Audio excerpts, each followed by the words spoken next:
Trump की गजा पर नई योजना, सऊदी प्रिंस को नागवार। आखिर अब गजा को लेकर अमेरिका सऊदी अरब में क्यों होने वाली है आर पार?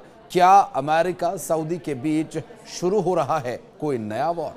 नमस्कार, मैं हूं आशीष त्रिपाठी और अब बात करेंगे डोनाल्ड ट्रंप ने जो गजा पट्टी के पुनर्निर्माण के लिए प्रस्ताव भेजा उसी मुद्दे पर। जी हाँ, ये एक पेश किया गया ऐसा प्रस्ताव है जिसके तहत फिलिस्तीनियों को बाहर निकालने की घोषणा की गई है। डोनाल्ड ट्रंप के प्रस्ताव ने अरब देशों को भड़का दिया है। मिस्र और जॉर्डन पहले ही ट्रंप के प्लान को खारिज कर चुके हैं। वहीं सऊदी अरब भी ये कह चुका है कि फिलिस्तीनियों को लेकर वो किसी भी तरह का समझौता करने के मूड में नहीं है। बताया ये भी जा रहा है कि सऊदी अरब गजा के भविष्य को लेकर एक योजना विकसित करने के लिए अरब देशों की कोशिशों का नेतृत्व कर रहा है। और अब इसका मतलब ये है कि सऊदी अरब गजा पट्टी में डोनाल्ड ट्रंप के प्रस्ताव को रोकने के लिए एक समूह का नेतृत्व कर रहा है। मतलब साफ है कि गजा पट्टी में अब सऊदी के प्रधानमंत्री मोहम्मद बिन सलमान और डोनाल्ड ट्रंप आमने सामने आकर खड़े हो गए हैं। सूत्रों ने बताया कि इस महीने सऊदी अरब की राजधानी रियाद में एक बैठक होने वाली है, जिसमें सऊदी अरब के साथ उनके इस बैठक में मिस्र, जॉर्डन और संयुक्त अरब अमीरात के साथ साथ कई और अरब देशों के अधिकारी हिस्सा लेने वाले हैं। और इस बैठक में गजा पट्टी को लेकर नए मसौदे पर चर्चा की जाएगी।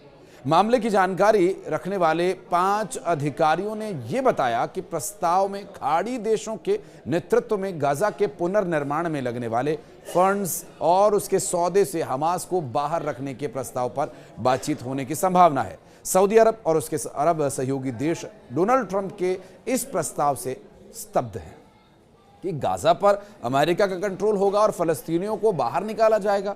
अरब देशों का मानना यह है कि इस प्रस्ताव से फलस्तीनी हमेशा के लिए खत्म हो जाएंगे। उन्हें जॉर्डन और मिस्र में विस्थापित किया जाएगा और फिर वो कभी गाजा वापस नहीं लौट पाएंगे। मिस्र और गाजा ने दो टूक कहा है कि इस प्रस्ताव से अरब देशों में अस्थिरता आएगी। इस बाबत जॉर्डन के किंग अब्दुल्ला ने डोनाल्ड ट्रंप से पिछले हफ्ते मुलाकात भी की थी। तो वहीं मिस्र के विदेश मंत्रालय ने एक बयान में डोनाल्ड ट्रंप के प्रस्ताव को खारिज करने की बात भी कही है। दरअसल सूत्रों ने यह भी बताया कि सऊदी अरब में डोनाल्ड ट्रंप के प्रस्ताव से निराशा और बढ़ गई है। सऊदी अरब का मानना यह है कि यह प्रस्ताव उसके फलस्तीनियों के लिए अलग राज्य बनाए जाने की मांग को ही खत्म कर देगा और इसके अलावा इजराइल के साथ उसके संबंधों के सामान्य होने की दिशा में जो कुछ डेवलपमेंट हुआ था ये उसके भी खिलाफ है। सऊदी अरब, मिस्र, जॉर्डन और अन्य जगहों पर 15 स्रोतों से खबर ये मिली कि अरब राज्यों की तरफ से जल्दबाजी में जो नया मसौदा प्रस्ताव तैयार किया जा रहा है उसके आधार पर एक तस्वीर बनाई जा सके।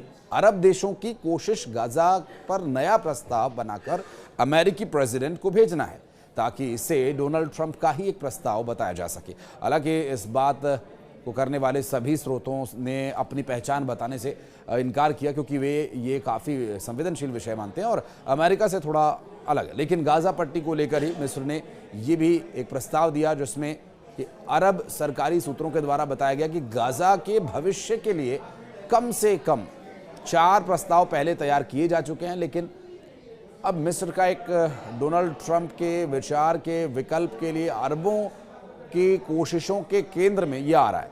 और मिस्र के 3 सुरक्षा सूत्रों ने यह भी बताया कि मिस्र के प्रस्ताव में गजा पर हमास की भागीदारी के बिना शासन करने के लिए एक राष्ट्रीय फलस्तीनी समिति का गठन का प्रस्ताव दिया गया है।